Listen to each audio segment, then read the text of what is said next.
Hi, I'm Savita and welcome to my online sewing class.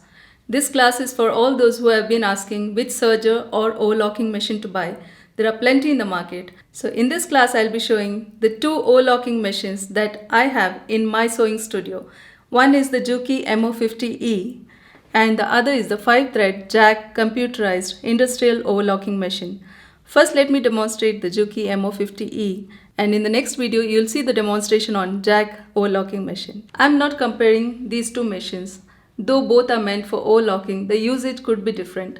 This is meant for home users or for small boutiques, and this is a heavy duty machine meant for industries, but if you do a lot of sewing, you can go for this. This cost me around 20,000 rupees and this was around 28,000. First of all, this is very easy to use. Even beginners can start using it easily. And the other best feature is the threading is very simple, unlike some other overlocking machines. And another good thing about this machine is it comes with the instruction DVD and a very clear and easy to understand instruction manual.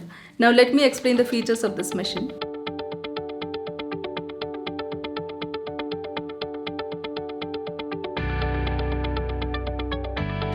This is my Juki Mo50e 3 or 4 thread overlock serger. This is very easy to use and the threading is very easy unlike some other sergers because it's all color coded. And this machine came with all these accessories: the screwdriver, the cleaning brush, hexagon wrench, tweezer, upper knife, oiler, set of needles, spool caps, anti-vibration thread cone, and these nets. I'll explain where this is used one by one. The speed of the machine can be controlled using this foot control. The harder you press, the faster the machine runs. There is an accessories box here to keep all your accessories that came with the machine, and you can just close it by pushing it in. Now first let's see how to thread the machine. Before threading the machine, always switch off the power. Now this is the looper cover. To open this, there is an indent here. Pull it and bring it down. And this is the cloth plate. To open this, there is a button here. Press it and pull it down. The upper knife here can be disengaged, that is, if you find it difficult to thread the needle or if you don't want to engage the knife, then press this and turn it upwards and to the other side till it gets locked there. And again, to engage the upper knife, press it and turn it towards you and release. This knob on my right hand side is to adjust the stitch length. Normally you would keep it at N, but if you want to increase the stitch length, you can keep it up to 4 or decrease the stitch length up to 1. And this is the hand wheel which is used to lower or raise the needle, and this is where the power cord goes. Now let's see how to thread the machine. First of all, raise this thread support rod. Just pull it up and rotate to lock the rod. Ideally, you would be using the overlocking thread, which is a little thinner than the normal sewing thread, and it comes in such spools. And if you are using these, use the anti-vibration thread cones that come with the machine. That is, you'll need to put this first and then on that place the thread. Why we use this is, it does not let the thread spool vibrate as you sew. If you are using regular sewing thread, then do not use these cones.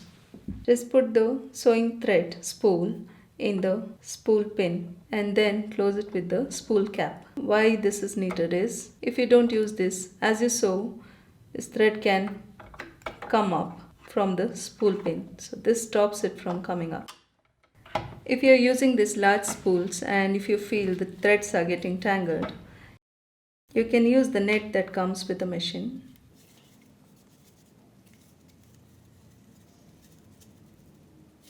And then put it in the spool holder pin along with the thread cone.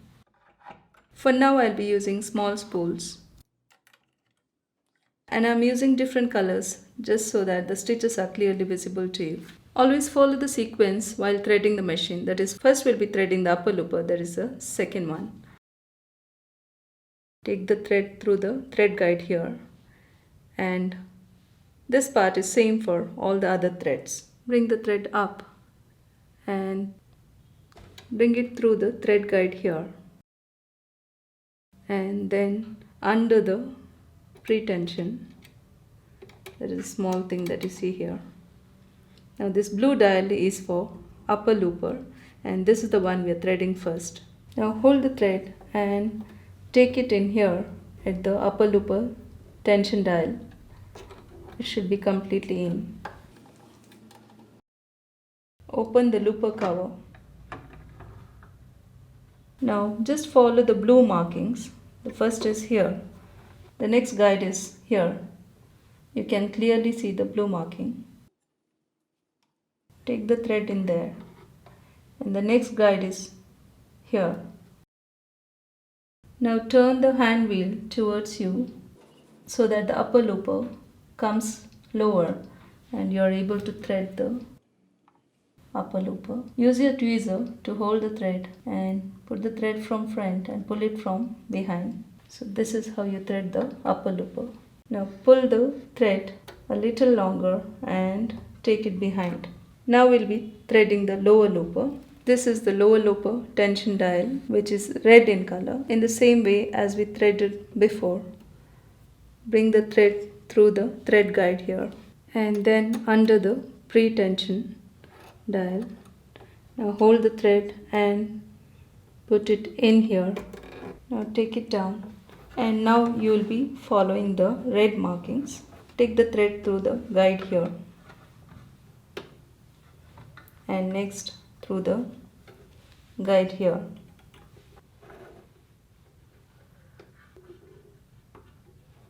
And then through the guide here. And then through the guide here.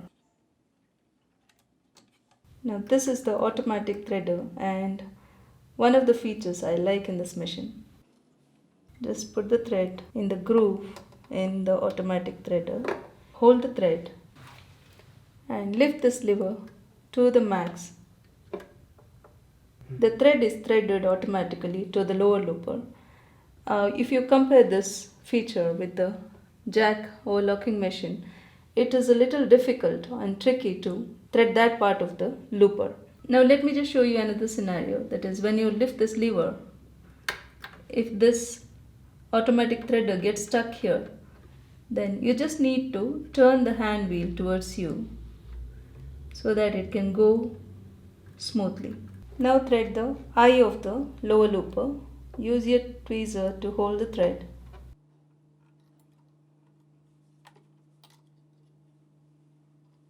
Leave a little long tail of thread and put it behind. Now I am threading the right needle, that is green. Take the thread through the thread guide here and take it between the plates, that is the tension dial, and under the guide here, and take it up. There is arrow mark to show you how you need to take the thread. Bring it down and take the thread through the guide here. This is a guide for the right needle thread, and the other guide you see here is for the left needle thread. Next, through the thread guide here, and then through the eye of the needle. Thread will go from front to back. Before doing this, you need to turn the hand wheel and raise the needle to the highest position.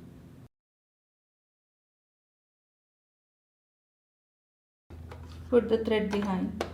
Set this dial to N. Now we are just doing a trial stitch. Close the cloth plate cover. Close the looper cover. To close, you just need to bring it up and release. It will automatically slide and lock. Set all the tension dials at 3. However, this needs to be adjusted and changed depending on the fabric you use and the kind of thread you use. This may take a little practice to know what tension to set for which fabric or thread. If you see here on the needle plate, there are two options, N and R. For normal sewing, push this lever to N, and when you're doing a rolled hem, push this lever to R. Now we'll be doing a normal sewing. I'll push it to N. I'll set the stitch length to N. Set the differential feet to N for normal overlocking. But if you are using stretchy fabrics, you can turn the dial this way. And if you are using crinkly fabrics like georgette or chiffon, you can turn the dial the other way. For now, we'll be keeping it N. Before starting to stitch on the fabric, just sew without the fabric just to see that the loops are forming. If you see here, the loops are forming. Now take a piece of fabric and double it. For test stitch, always take 2 layers of fabric. Place one of the edges under the foot till the edge of the knife, and now put the footer down and start sewing. The knife here cuts the uneven edges as you sew, and when you're done, continue sewing for a few centimeters and then cut the thread. If you see here, the blue thread is the upper looper thread and the red thread is the lower looper thread, and the green thread you see here is the right needle thread. Now this overlocking stitch was done using the standard settings, but once you stitch, you would need to see if the tension needs to be adjusted. Now if you see at the back, the green thread, which is the right needle thread, is very loose. In this case, what you need to do is increase the tension of the right needle thread. That is, I had kept it 3, I'll increase it to 6 and check again. Now let me try again.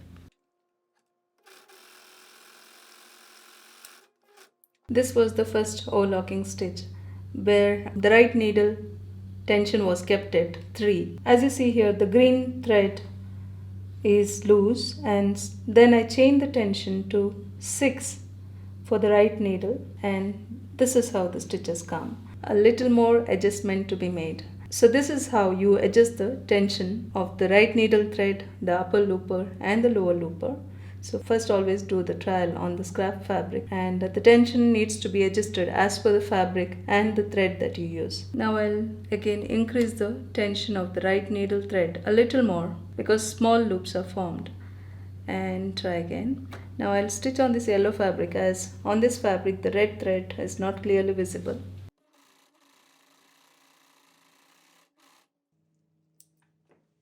Now the right needle thread is perfect. You can see the stitch here.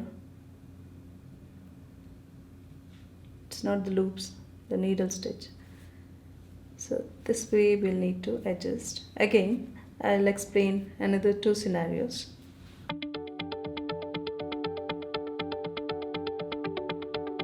This class is about circular or umbrella skirts, which are very feminine and easy to make. In this class, in an easy way, we will teach you 4 different variations of circular skirts like quarter circle, half circle, 3/4 circle and full circle, and also how to calculate the radius for each of these. You will also be learning sewing the waistline of the skirt with exposed elastic, enclosed elastic and binding method with an invisible zipper in the side. You will learn to finish the skirt hemline in 5 different ways. On completion of this class, you will be able to do circular skirts for any size. So join savisfashionstudio.com and learn to make beautiful circular skirts in a professional way.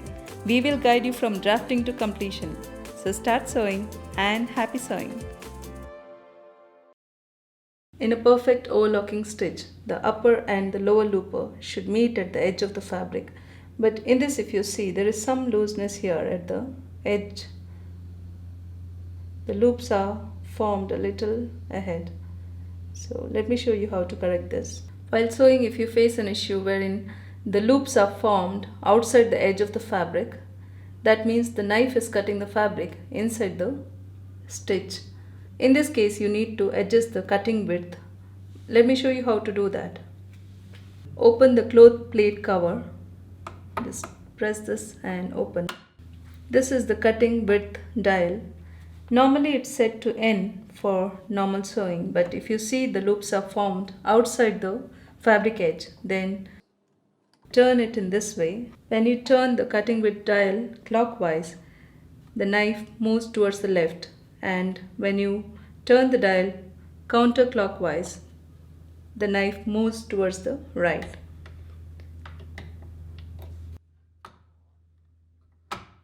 Now we'll sew again and see if this is rectified.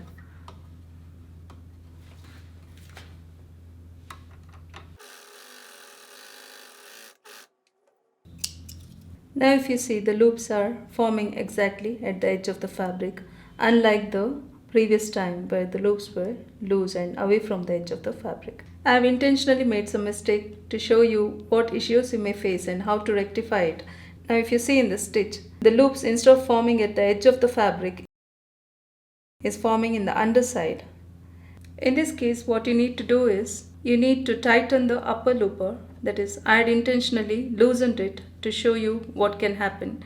So tighten it, or you can loosen the lower looper. Either ways it would be fine. And in similar way, if the loops are formed on the upper side, you need to tighten the lower looper or loosen the upper looper. Now if you want a little wider overlocking, then you can use the left needle only instead of the right needle. So you would need to remove the right needle and put the left needle and thread for the left needle. Let's just see that. Now let me show you how to change the needle. First of all, switch off the power. Open the looper cover. Let the presser foot be down. Now with your hexagon wrench, unscrew the needle.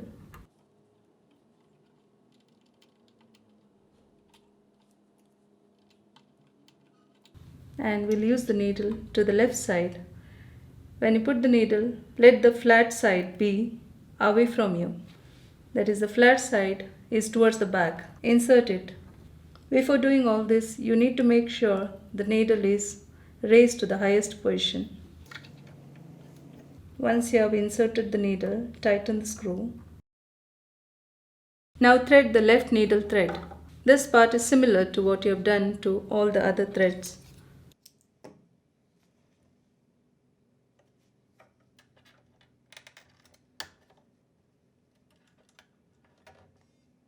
Take it through the thread guide here and up and down again, similar to the right needle thread. Now through the thread guide here and through the thread guide here. Now take it through the eye of the needle from front to back.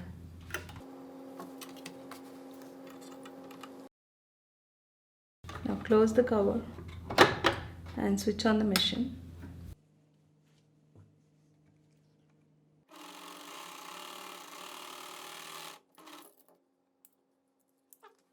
Now this is how it would be when you use only the left needle, and this was when we used only the right needle. So when you use only the left needle, the width of the overlocking stitch is much more.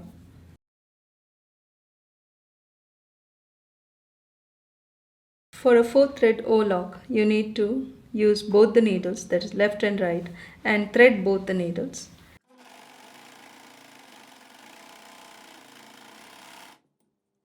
And this is how a 4 thread overlock would look. This was a 3 thread overlock, and this is a 4 thread overlock. There is an additional stitch line in a 4 thread overlock. So some garments you can just finish with 4 thread overlock, as there is a reinforcing stitch here. As you're sewing, if you see the threads are breaking and you're not getting the stitches, then just check if the needles are threaded properly. That is, it has to go through all the thread guides. And if you have threaded properly but still threads are breaking, then check the needles. They should be completely inside the clamp. Even if it's little down, that can break the thread. This is the differential feed, and another good feature in this machine. For normal overlocking, you would be setting it at N. If you are using stretchy fabrics, Turn the knob counterclockwise to avoid the fabric from waving or fluting. And some fabrics have a tendency to pucker or gather as you sew. In that case, you will need to turn the knob downwards. This can happen with fine fabrics like chiffon or georgette. And for normal sewing, we'll be setting it at N. This machine comes with a built-in roll hem feature. Now I'll show you how to make a 3-thread roll hem. I've removed the left needle and the thread. I've threaded the upper looper, lower looper and the right needle thread. Now for a 3-thread roll hem, the changes you need to make is push this lever to R. The differential feed will be set to N depending on the fabric. Keep the right needle tension between 3 and 5. I've kept it 5. The upper looper between 4 and 6. I've set it at 5. And the lower looper between 6 and 8. I've kept it at 7. Set the stitch length between 1.5 and 2. You can make slight changes depending on the fabric that you use. That is, you will need to adjust the tension. Turn the cutting width dial clockwise. Now start sewing.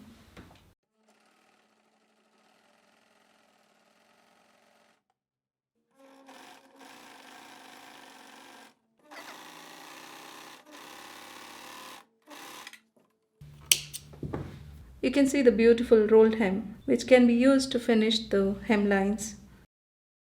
I've finished the hemline of a circular skirt with this rolled hem, which looks very nice. During sewing, dust and fluff can collect in your machine, so clean it regularly. You can use the small cleaning brush that comes with the machine. Before starting to clean, switch off the machine. First remove the dust from here. Remove the looper cover and brush off any fluff that you see inside. And also oil the machine regularly. Just use 1 drop of oil here and here. That is the moving parts that you see here. That's all you need to do. For this machine, you can also buy this optional feed set which has 6 footers for bead, elastic, cording, taping, blind hem and shirring. In one of my upcoming classes, I'll be showing how to use each one of these. Thanks for watching this class. In my next class, you'll be seeing a demo on Jack Industrial Overlocking machine. See you soon in the next class. Until then, happy sewing.